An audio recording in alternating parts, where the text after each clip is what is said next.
Capítulo 14. Depoimento. É mais importante ajudar um irmão que tropeçou do que provar que você está certo. Tenho 18 anos.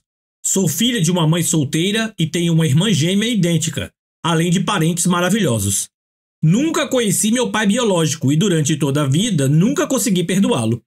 Meu avô, um tremendo homem de Deus, deu-me a isca de Satanás para ler. Depois de lê-lo, perdoei meu pai completamente. NM, Novo México. Objetivo: reconciliação. Ouvistes que foi dito aos antigos: não matarás, e quem matar estará sujeito a julgamento. Eu, porém, vos digo que todo aquele que sem motivo se irá contra seu irmão estará sujeito a julgamento. E quem proferir o insulto a seu irmão estará sujeito a julgamento do tribunal. E quem lhe chamar tolo estará sujeito ao inferno de fogo. Se, pois, ao trazeres ao altar a tua oferta, ali te lembrares de que teu irmão tem alguma coisa contra ti, deixa perante o altar a tua oferta, vai primeiro reconciliar-te com teu irmão, e então, voltando, faze a tua oferta. Mateus capítulo 5, versículos 21 a 24. Esta citação vem do Sermão da Montanha. Jesus iniciou dizendo: ouvistes o que foi dito aos antigos. Depois ele disse: eu, porém, vos digo.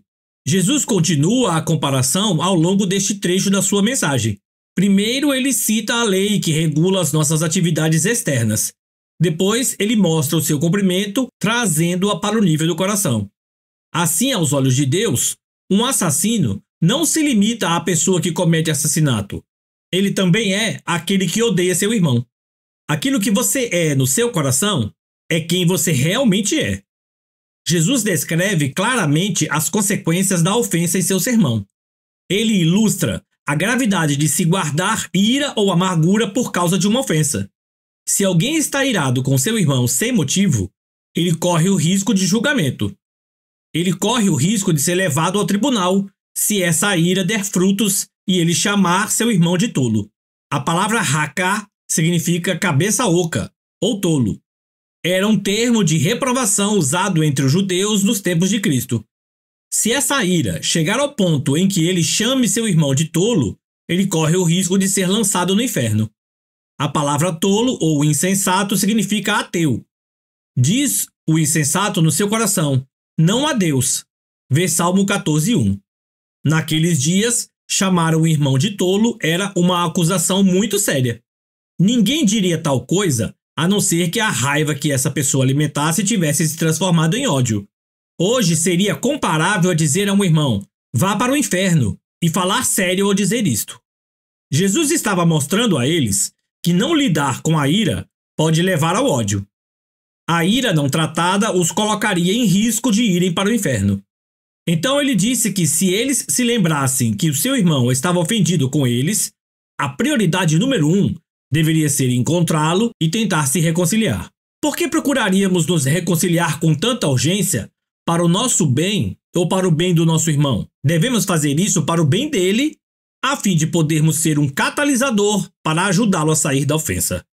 Ainda que não estejamos ofendidos com ele, o amor de Deus não permite que ele permaneça zangado sem tentar estender a mão para ele em busca de uma restauração. Talvez não tenhamos feito nada de errado, certo ou errado, não importa. É mais importante ajudarmos este irmão que tropeçou do que provar que estamos certos. As possibilidades para uma ofensa são ilimitadas. Talvez as pessoas que se ofendem achem que fomos injustos no tratamento dado a ela, quando na verdade não fizemos mal algum. Ela pode ter informações imprecisas que geraram uma conclusão errada. Por outro lado, ela pode ter informações precisas, das quais tirou uma conclusão errada. O que dissemos pode ter sido gravemente distorcido ao ser processado através dos vários canais de comunicação. Embora a nossa intenção não fosse má, nossas palavras e atos deram uma impressão diferente. Em geral, julgamos a nós mesmos pelas nossas intenções, mas julgamos as pessoas pelas atitudes delas. É possível pretender uma coisa e transmitir outra totalmente diferente. Às vezes, os nossos verdadeiros motivos são habilmente ocultos até de nós mesmos. Queremos acreditar que eles são puros.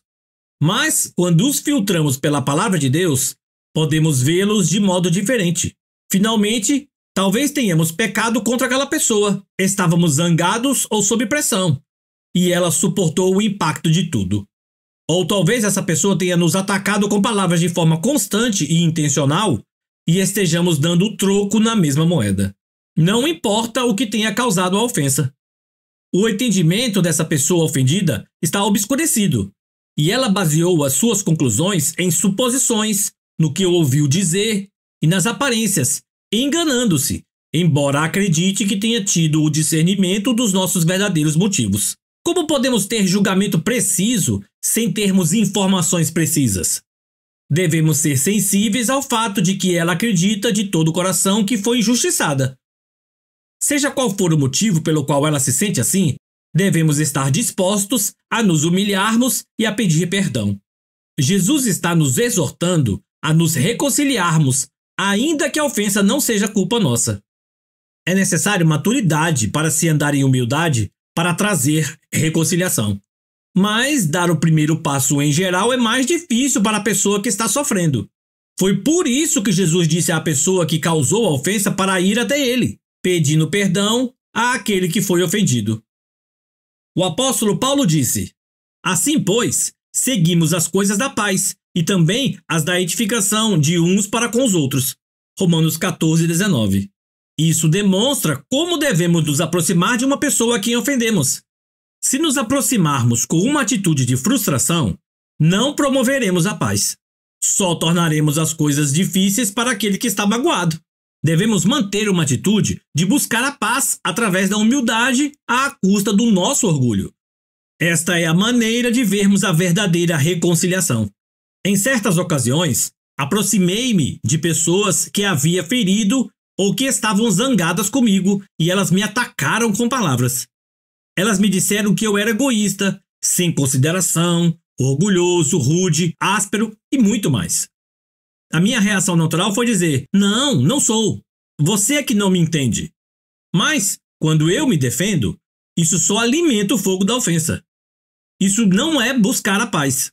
Defender a nós mesmos e os nossos direitos, entre aspas, jamais trará a verdadeira paz. Em vez disso, aprendi a ouvir, a manter a boca fechada, até que eles tenham dito o que precisam dizer. Se eu não concordar, faço-as saber que respeito o que disseram e que irei repensar minha atitude e minhas intenções. Depois, digo que sinto muito por tê-las ofendido. Outras vezes, elas estão corretas na avaliação que fazem a meu respeito. Então admito, você tem razão. Peço que me perdoe. Mais uma vez, trata-se simplesmente de nos humilharmos para promover a reconciliação. Talvez tenha sido por isso que Jesus disse nos versículos seguintes: entra em acordo sem demora com teu adversário, enquanto estás com ele a caminho, para que o adversário não te entregue ao juiz, o juiz ao oficial de justiça, e sejas recolhido à prisão. Em verdade te digo que não sairás dali enquanto não pagares o último centavo. Mateus capítulo 5, versículos 25 e 26. O orgulho defende, a humildade concorda e diz: você tem razão, eu agi assim. Por favor, me perdoe. A sabedoria, porém, lá do alto, é primeiramente pura, depois pacífica, indulgente, tratável, disposta a ceder, plena de misericórdia e de bons frutos, imparcial, sem fingimento. Tiago capítulo 3, versículo 17. A sabedoria de Deus está sempre disposta a ceder. Ela não é de dura cerviz ou voluntariosa no que diz respeito a conflitos pessoais. Uma pessoa submetida à sabedoria de Deus não tem medo de ceder ou de reconhecer o ponto de vista da outra pessoa, desde que isso não violente a verdade, abordando aquele que o ofendeu. Agora que falamos sobre o que fazer quando ofendemos nosso irmão, vamos refletir sobre o que fazer se o nosso irmão nos ofender. Se o seu irmão pecar contra você, vá aí, a sós com ele, mostre-lhe o erro. Se ele o ouvir, você ganhou seu irmão. Mateus capítulo 18, versículo 15. Muitas pessoas aplicam este versículo em uma atitude diferente da pretendida por Jesus. Se elas forem magoadas, eles vão e confrontam o ofensor com um espírito de vingança e ira. usam este versículo como justificativa para condenar aquele que as feriu. Mas elas não compreendem o verdadeiro motivo pelo qual Jesus nos instruiu a irmos procurar o nosso irmão. Não é para condenação, mas para reconciliação. Ele não quer que digamos ao nosso irmão o quanto ele foi mal para conosco. Devemos ir até ele para remover a brecha que impede a restauração do nosso relacionamento. Esse é um paralelo do modo como Deus restaura nossa comunicação com ele. Pecamos contra Deus, mas ele prova o seu próprio amor para conosco pelo fato de ter Cristo morrido por nós, sendo nós ainda pecadores. Romanos 5:8. Estamos dispostos a baixar a nossa guarda e a morrermos para o orgulho, a fim de sermos restaurados àquele que nos ofendeu? Deus estendeu a mão para nós antes que pedíssemos o seu perdão. Jesus decidiu nos perdoar antes que sequer reconhecêssemos que o havíamos ofendido. Embora ele tenha estendido as mãos para nós, não podíamos ser reconciliados com o Pai até que reconhecêssemos a sua palavra de reconciliação. Ora, tudo provém de Deus, que nos reconciliou consigo mesmo por meio de Cristo e nos deu o ministério da reconciliação, a saber que Deus estava em Cristo reconciliando consigo o mundo, não imputando aos homens as suas transgressões, e nos confiou a palavra da reconciliação. De sorte que somos embaixadores em nome de Cristo, como se Deus exortasse por nosso intermédio. Em nome de Cristo, pois, rogamos que vos reconcilieis com Deus. 2 Coríntios capítulo 5, versículos 18 a 20. A palavra da reconciliação parte do pressuposto comum de que todos pecamos contra Deus. Não desejamos a reconciliação ou a salvação, a não ser que saibamos que existe uma separação. No Novo Testamento, os discípulos pregavam que as pessoas haviam pecado contra Deus. Mas por que dizer às pessoas que elas pecaram? Por que condená-las? Deus não condena. Porquanto Deus enviou seu Filho ao mundo, não para que julgasse o mundo, mas para que o mundo fosse salvo por ele. João 3,17. Para que percebam o seu estado, se arrependam dos seus pecados e peçam perdão? O que leva os homens ao arrependimento? A resposta encontra-se em Romanos 2,4. Ou desprezas a riqueza da sua bondade, tolerância e longanimidade, ignorando que a bondade de Deus é que te conduz ao arrependimento? A bondade de Deus nos leva ao arrependimento. O seu amor não nos deixa condenados ao inferno. Ele provou o seu amor enviando Jesus, seu único filho, para a cruz para morrer por nós. Deus estende a sua mão primeiro, embora tenhamos pecado contra ele.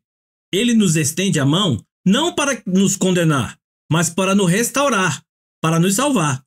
Uma vez que devemos imitar Deus, ver Efésios 5:1, devemos estender a reconciliação ao irmão que peca contra nós. Jesus estabeleceu esse padrão.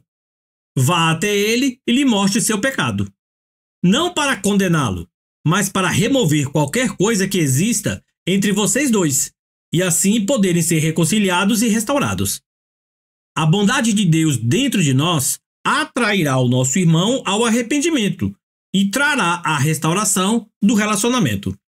Rogo-vos, pois, eu, o prisioneiro do Senhor, que andeis de modo digno da vocação a que fostes chamados, com toda a humildade e mansidão, com longanimidade, suportando-vos uns aos outros em amor, esforçando-vos diligentemente por preservar a unidade do Espírito no vínculo da paz. Efésios 4, versículos 1 a 3. Mantemos este vínculo da paz, mantendo uma atitude de humildade, benignidade e longanimidade, e suportando as fraquezas uns dos outros em amor. Os laços de amor são fortalecidos desta forma. Magoei algumas pessoas que me confrontaram com condenação. O resultado foi que perdi todo o desejo de me reconciliar com elas. Na verdade, eu achava que elas não queriam a reconciliação. Elas só queriam que eu soubesse que elas estavam furiosas. Outras pessoas que magoei vieram me procurar com mansidão. Nesse caso, rapidamente mudei minha postura e pedi perdão. Algumas vezes, antes mesmo que elas terminassem de falar. Alguém já o procurou e disse: quero apenas que você saiba que eu o perdoo por não ser um amigo melhor e por não fazer isso e aquilo por mim. Então, depois que eles o arrasaram, olharam para você de uma maneira que dizia: você me deve um pedido de perdão. Você fica perplexo, confuso e magoado. Eles não vieram se reconciliar com você, mas intimidá-lo e controlá-lo. Não devemos procurar o irmão que nos ofendeu até que tenhamos decidido perdoá-lo do fundo do nosso coração, independentemente do como ele reaja. Precisamos nos livrar de qualquer sentimento de animosidade para com ele antes de nos aproximarmos dele. Se não fizermos isso, provavelmente reagiremos com esses sentimentos negativos e o magoaremos, em vez de curá-lo. O que acontece se temos a atitude correta e tentamos nos reconciliar com alguém que pecou contra nós, mas ele ou ela não quer ouvir? Se, porém, não te der ouvido, toma ainda contigo uma ou duas pessoas para que, pelo depoimento de 2 ou 3 testemunhas, toda palavra se estabeleça. E se ele não os atender, dize-o à igreja. E se recusar ouvir também a igreja, considera-o gentil e publicano. Mateus 18, versículos 16 e 17. Cada uma dessas progressões tem o mesmo objetivo, a reconciliação. Na essência, Jesus estava dizendo: continue tentando. Observe como a pessoa que causou a ofensa está envolvida em cada passo. Quantas vezes levamos as ofensas a todos os outros antes de irmos até a pessoa que pecou contra nós, como Jesus nos disse que fizéssemos? Fazemos isso porque não tratamos com o nosso coração. Nós nos sentimos justificados quando contamos a todos a nossa versão da história. Quando as pessoas concordam que fomos tratados injustamente, isso fortalece a nossa causa e nos consola. Esse tipo de comportamento só demonstra nosso egoísmo. O ponto principal: se mantivermos o amor de Deus como nossa motivação, não falharemos. O amor nunca falha. Quando amarmos as pessoas como Jesus nos ama, seremos livres, mesmo que a outra pessoa opte por não se reconciliar conosco. Examine com atenção o seguinte versículo das Escrituras: a sabedoria de Deus está disponível em todas as situações. Se possível, quando depender de vós, tende paz com todos os homens. Romanos 12, versículo 18. Ele diz se possível, porque há vezes em que as pessoas se recusarão a fazer paz conosco. Ou poderá haver pessoas cujas condições para a reconciliação comprometeriam o nosso relacionamento com o Senhor. Em qualquer dos casos, não é possível restaurar esse relacionamento. Observe que Deus diz: quando depender de vós, devemos fazer tudo o que estiver ao nosso alcance para nos reconciliarmos com a outra pessoa, desde que permaneçamos leais à verdade. Geralmente, desistimos dos relacionamentos cedo demais. Jamais esquecerei do tempo em que um amigo aconselhou-me a não fugir de toda situação frustrante. John, sei que você pode encontrar razões bíblicas para se afastar. Antes que você faça isso, certifique-se de que combateu a esse respeito em oração e que fez tudo o que podia para trazer a paz de Deus a essa situação. Fiquei muito grato por este conselho e reconheci-o como a sabedoria de Deus. Lembre-se das palavras de Jesus: bem-aventurados os pacificadores, pois eles serão chamados filhos de Deus. Mateus capítulo 5, versículo 9. Ele não disse: bem-aventurados os mantenedores da paz. O mantenedor da paz evita o confronto a todo custo para manter a paz, mesmo correndo o risco de comprometer a verdade. Mas a paz que ele mantém não é a verdadeira paz. É uma paz artificial e superficial que não dura. Um pacificador partirá para o confronto em amor, trazendo a verdade para que a reconciliação resultante permaneça. Ele não manterá um relacionamento artificial e superficial. Ele deseja abertura, verdade e amor. Ele se recusa a ocultar a ofensa com um sorriso politicamente correto. Ele promove a paz com um amor corajoso que não pode falhar. É assim que Deus age com a humanidade. Ele não deseja que ninguém pereça, mas ele não comprometerá a verdade por um relacionamento. Ele procura a reconciliação com o verdadeiro compromisso e não em termos superficiais. Isso desenvolve um vínculo de amor que nem o mal pode separar. Ele entregou a sua vida por nós. Só podemos fazer o mesmo. Lembre-se que o ponto principal é o amor de Deus. Ele nunca falha, nunca murcha e nunca acaba. Ele não busca os seus próprios interesses. Ele não se ofende com facilidade. 1 Coríntios capítulo 13, versículo 5. O apóstolo Paulo escreveu que o amor venceria todo tipo de pecado. E também faço esta oração: que o vosso amor aumente mais e mais, em pleno conhecimento e toda percepção, para provardes as coisas excelentes e serdes sinceros e inculpáveis para o dia de Cristo, cheios do fruto de justiça, o qual é mediante Jesus Cristo, para a glória e louvor de Deus. Filipenses capítulo 1, versículos 9 a 11. O amor de Deus é a chave para a liberdade da isca da ofensa. Esse amor deve ser abundante e deve crescer continuamente e ser fortalecido em nosso coração. Muitos em nossa sociedade de hoje estão enganados por um amor superficial, um amor que fala, mas não age. O amor que nos impedirá de tropeçar entrega sua vida de forma altruísta, mesmo que seja para o bem de um inimigo. Quando andamos neste tipo de amor, não podemos ser seduzidos a cair na isca de Satanás. Epílogo. Tomando uma atitude.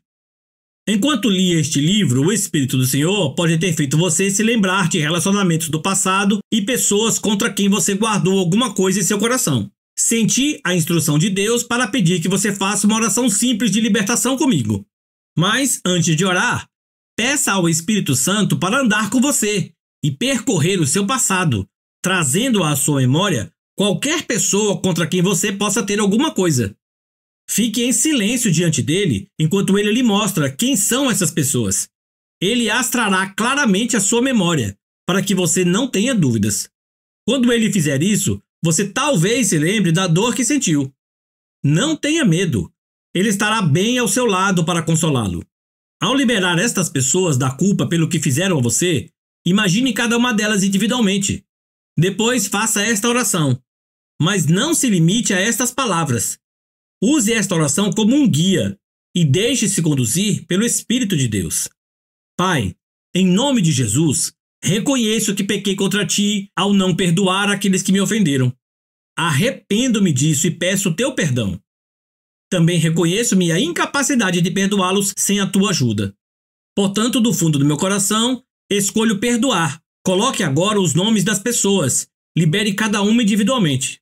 Coloco debaixo do sangue de Jesus tudo que essas pessoas fizeram contra mim. Elas não me devem mais nada. Cancelo todos os pecados delas contra mim. Pai Celestial, como o meu Senhor Jesus pediu que tu perdoasse aqueles que haviam pecado contra ele, eu oro para que o teu perdão alcance aqueles que pecaram contra mim. Peço que tu os abençoe e os conduza a um relacionamento mais íntimo contigo. Amém. Agora escreva os nomes das pessoas que você liberou em um diário e registre que, nesta data, você tomou a decisão de perdoá-las. Talvez você precise se exercitar para permanecer livre da ofensa. Releia o capítulo 13, caso você não entenda esta afirmação. Comprometa-se a orar por elas como ora por si mesmo. O diário o ajudará a se lembrar. Caso os pensamentos continuem a bombardear a sua mente, expulse-os com a palavra de Deus e declare a sua decisão de perdoar. Você pediu a graça de Deus para perdoar, e a falta de perdão é tão poderosa quanto a sua graça. Seja corajoso e combata o bom combate da fé. Quando você souber que o seu coração está forte e firme, vá até elas. Lembre-se que você está indo com a finalidade de buscar a reconciliação para o bem delas, e não para o seu próprio bem. Fazendo isto, você selará a vitória. Ganhará um irmão, vê Mateus 18,15, e isso é muito agradável aos olhos de Deus.